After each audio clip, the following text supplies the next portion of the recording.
जय हिंद दोस्तों, स्वागत है आप सभी का एक बार फिर से आपके अपने YouTube चैनल लेवाई एजुकेशन में। आज फिर हम आपको मैथ्स के कुछ इंपॉर्टेंट सवालों को बताने जा रहे हैं। बहुत ही महत्वपूर्ण सवाल हैं जो कि परीक्षाओं के पे आधारित होते हैं, फेल और पास पे आधारित होते हैं। आइए देखते हैं कि वो कैसे सवाल हैं और क्या है।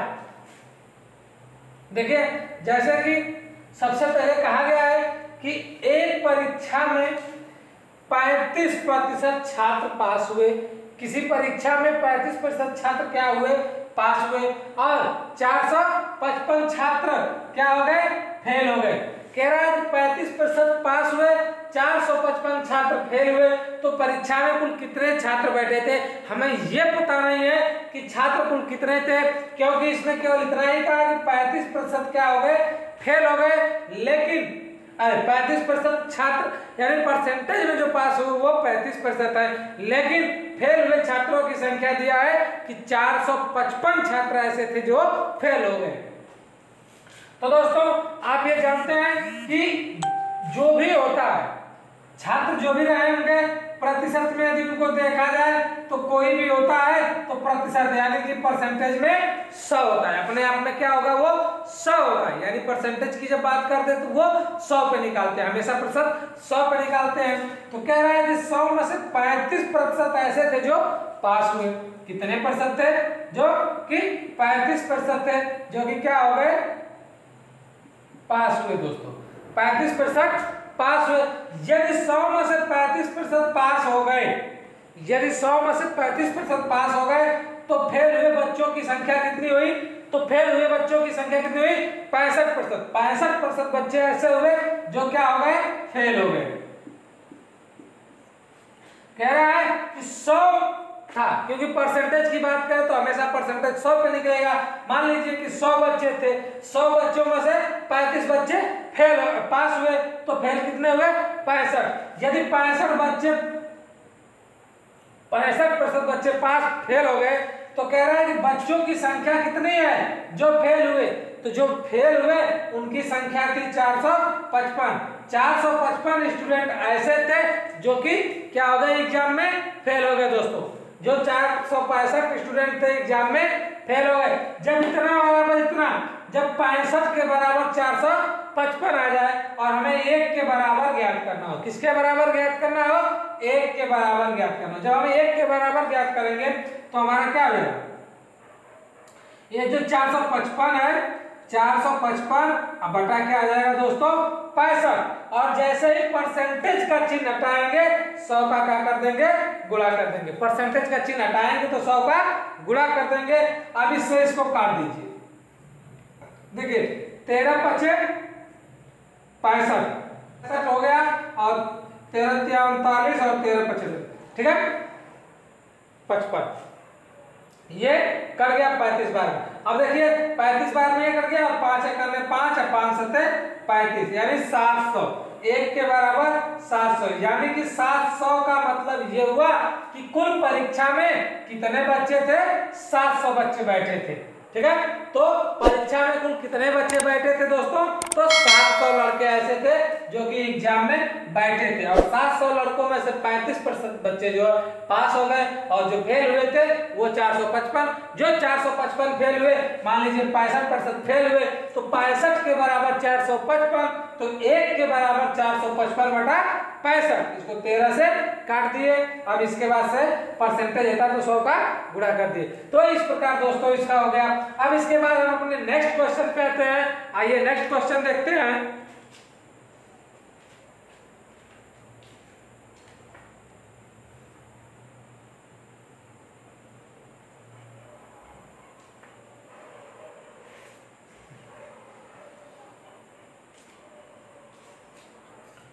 ठीक है, तो अगला सवाल दोस्तों जो हमारा है वो ये रहा कि एक रेलगाड़ी 60 किलोमीटर प्रति घंटा की चाल से 60 किलोमीटर प्रति घंटा की चाल से एक खंभे को पार करने में कितना सेकंड ले रही है? 30 सेकंड ले रही है। एक खंभे को पार करने में 30 सेकंड ले रही है, तो रेलगाड़ी की लंबाई ज्ञात करना है। दोस्तों, कहा है कि मान के चलिए एक रेलगाड़ी है और वो एक खंभे को पार करने में कितना समय ले रही है? 30 सेकंड। जैसे मान के चलिए कोई रेलगाड़ी है, देखिए अब ये कुछ मान लीजिए कुछ इस प्रकार से हमारी क्या है, ये रेलगाड़ी है, ठीक है, और ये धक-धक अड्डा की तरह से धुआं फेंकने वाली पुराने मॉडल की ये हमारी रेलगाड़ी है। और कह रहा है कि ये एक खंभा है, मान लीजिए रास्ते में एक क्या है, खंभा यहाँ पे, ठीक है, ये क्या है, खंभा है,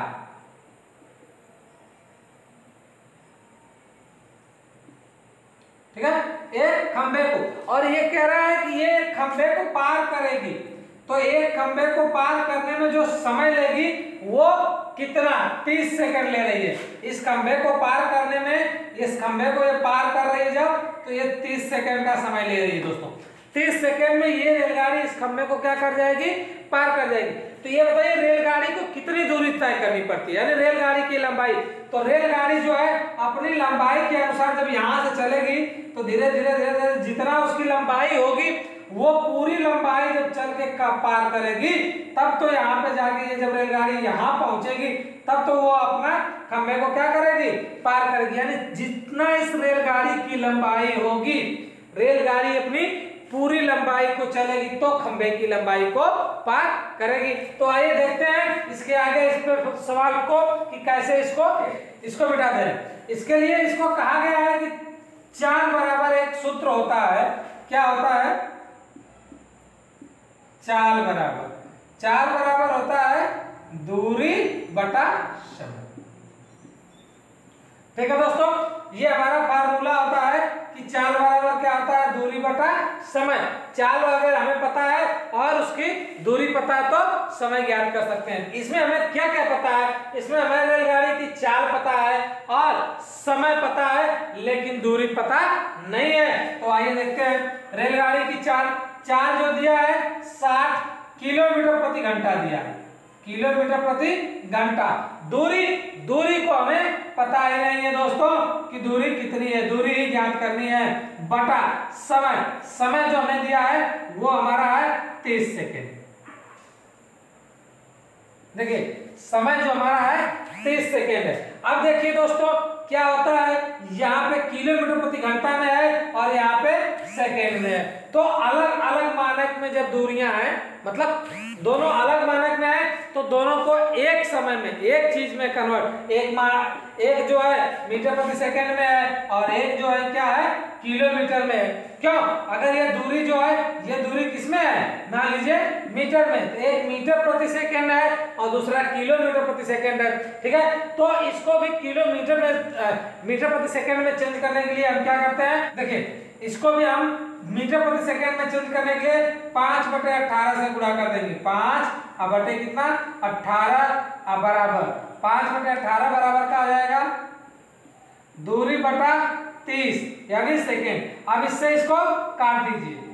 अब इसको हम काटते हैं, 3 से काटते हैं तो 3 छका 18, 6 हो गया, और 3 से इसको काटेंगे 3 दूना के 6 0 यानी कि 20 या 60। अब देखिए ये क्या है, ये जो हमारा है 6 पचे 30 कट गया। अब बताइए 20 पचे कितना हो गया, 100, 20 पचे 100।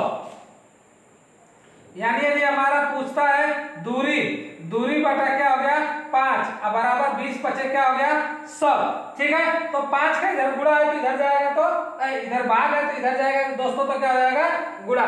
जब इधर जाएगा तो गुणा, तो दूरी बराबर क्या हो गया, दूरी बराबर कहता है तो 100 गुणे 5 अर्थात कितना हो गया 500। ये 500 क्या हो गया हमारा मीटर में आ गया, 500 किसमें आ गया, मीटर में। तो हमारा ऑप्शन कौन सा सही हो गया, ऑप्शन नंबर सी। कैसे सही हुआ, जब इसको हम काट दिए 6 3 18 और 6 दूना के 3 दूना के 6, 20 बार में ये कट गया, और 6 से 6 को 30 बार 30 था तो 5 छक्का 30। अब ये आ गया कितना 20 पचे 100, तो 100 इस प्रकार हो गया दूरी बटा 5, दूरी बटा 5। दूरी को हम यक्स भी मान सकते हैं, वाई मतलब कुछ भी अचर संख्या भी मान सकते हैं अगर हमें कुछ नहीं पता है तो इस प्रकार से हमारा कितना आएगा कि 500 मीटर। जो रेलगाड़ी की लंबाई थी दोस्तों, रेलगाड़ी की लंबाई कितना है 500 मीटर, यानी रेलगाड़ी जो थी 500 मीटर क्या है लंबी है। अब इसके बाद से हमारा नेक्स्ट सवाल जो है उसको देखते हैं। देखिए नेक्स्ट सवाल क्या कह रहा है,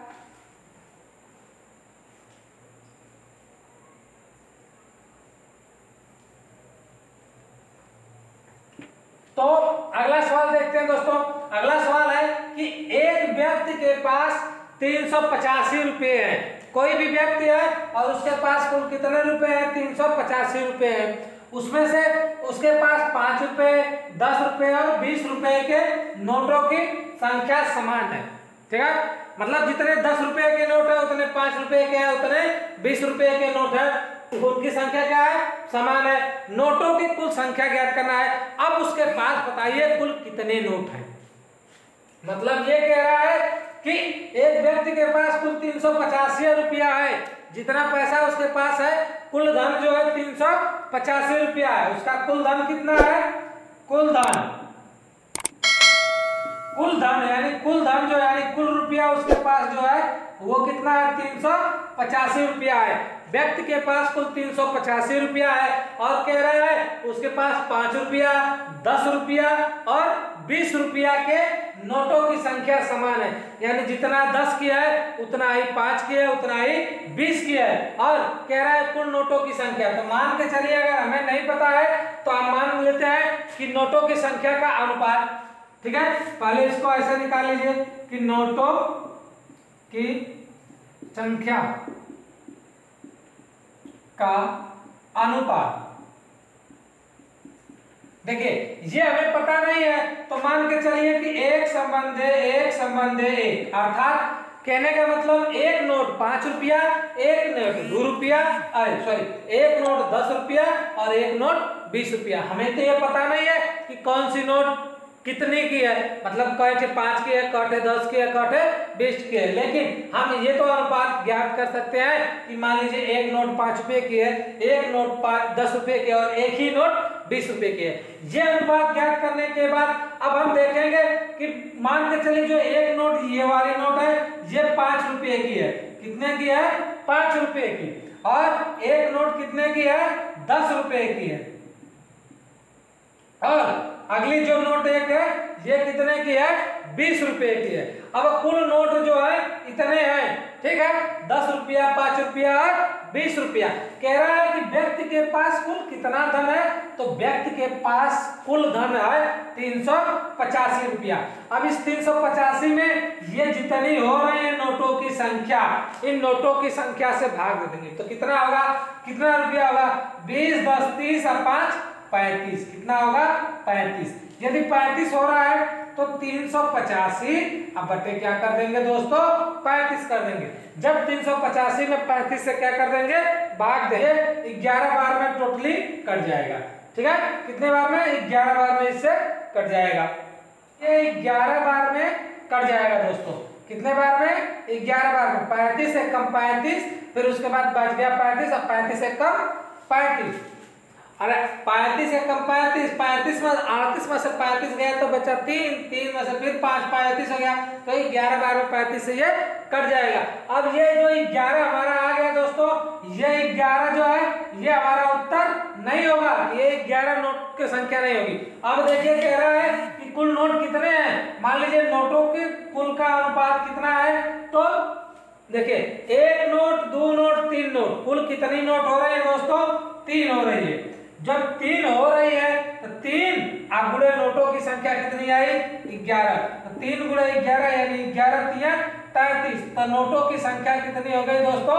33। अर्थात ऑप्शन नंबर हमारा कौन सा सही होगा? ए सही होगा। क्यों? ये तो कुल नोट आ गए कि कुल कितने नोट हुए, लेकिन नोटों का अनुपात 1, 2, 3। अगर ये 4 संख्या होती तो 4 यहाँ पे लिख के गुणा करते, 5 होती तो 5 लिखते, लेकिन यहाँ का अनुपात जो है 3 है। 1, 2, 3 अनुपात है, इसलिए 3 लिख के अब कुल संख्या से जो की संख्या आई है कुल हमारा, उससे क्या कर देंगे? गुणा कर देंगे। अब ये जो आ गया, ये आ गई कुल नोटों की संख्या। क्या आ गई दोस्तों? अगर कुल नोटों की बात करें, कुल नोटों की संख्या की बात करें तो कुल नोटों की संख्या हो गई हमारी 33। यानी कि कुल नोट हमारे कितने रहेंगे? 33। तो ऑप्शन नंबर हमारा कौन सा सही होगा? ये सही होगा। अब इसके बाद से हम अपने अगले क्वेश्चन पे आते हैं। आइए देखिए अगला सवाल कह रहा है कि 25 संख्याओं का औसत जो है 40 है। कोई 25 संख्या है जिनका औसत 40 है, परंतु एक संख्या 50 के स्थान पे 25 ले ली गई। लेकिन एक संख्या ऐसी थी जो लेना था 50, ले लिया गया 25। कितना लेना था, मान लीजिए लेना था 50 और लिया कितना गया दोस्तों 25। यदि 50 लेना था और 25 ले लिया गया तो 50 और 25 में कितने का डिफरेंट हुआ दोस्तों 25 का। कितने का डिफरेंट हुआ 25 का। तो हमें कितना लेना था 25, कितना लेना था 50 और ले लिया गया 25। तो 50 और 25 का अंतर कितने का हुआ 25 का। तो यदि हम अगर इसमें 25 से भाग दे देंगे तो ये कितने बार में कटेगा, एक बार में। यानी जो गलती हुई वो कितनी की हुई, एक की। तो जो गलती हुई वो एक की हुई और कुल संख्या कितनी थी औसत, तो कुल औसत जो था उसमें हम एक क्या कर देंगे, कुल औसत। कुल औसत जो हमारा था 40 था और इसी 40 में हम एक की बढ़ोतरी कर देंगे दोस्तों तो कितना हो जाएगा 41। तो हमारा जो शुद्ध औसत आएगा, शुद्ध औसत, ठीक है दोस्तों, तो शुद्ध औसत कितना होगा 41 होना चाहिए। कितना होना चाहिए 41। तो हमारा ऑप्शन नंबर कौन सा सही होगा, बी। क्यों, क्योंकि हमारा जो गलती हुआ था वो एक की गलती हुई थी तो 40 हमारा ऑलरेडी था। तो हमने जब एक की गलती की उस एक को क्या कर देंगे, उसके औसत में जोड़ देंगे तो हमारा जो शुद्ध औसत प्राप्त होगा वो हो जाएगा 41। क्यों, क्योंकि 50 लिखा था, 50 लिखना था, हमने गलती से कितना लिखा 25। जब 25 लिखा तो कमी कितने की हुई 25 की। तो 25 से 25 में भाग देंगे, 25 कट जाएगा कितने बार में, एक बार में। और जो कटा तो जो कटा वो एक औसत हुआ, क्योंकि जब औसत एक की कमी हुई उसी औसत को लेके हम औसत में क्या कर देंगे दोस्तों, जोड़ देंगे। इस प्रकार से ये हो जाएगा। और यदि तो इस प्रकार से दोस्तों इसको कर लेंगे। और यदि आप चैनल पे नए आए हैं दोस्तों तो चैनल को लाइक करें, सब्सक्राइब करें और हो सके तो दोस्तों तक शेयर करें और बेल आइकन का बटन दबाना ना भूलें ताकि हम जब भी अपनी नई वीडियो लाएं वो आप तक आसानी से पहुंच सके। वीडियो को अंत तक देखने के लिए बहुत बहुत धन्यवाद। अब मिलते हैं अगली वीडियो में। जय हिंद, वंदे मातरम।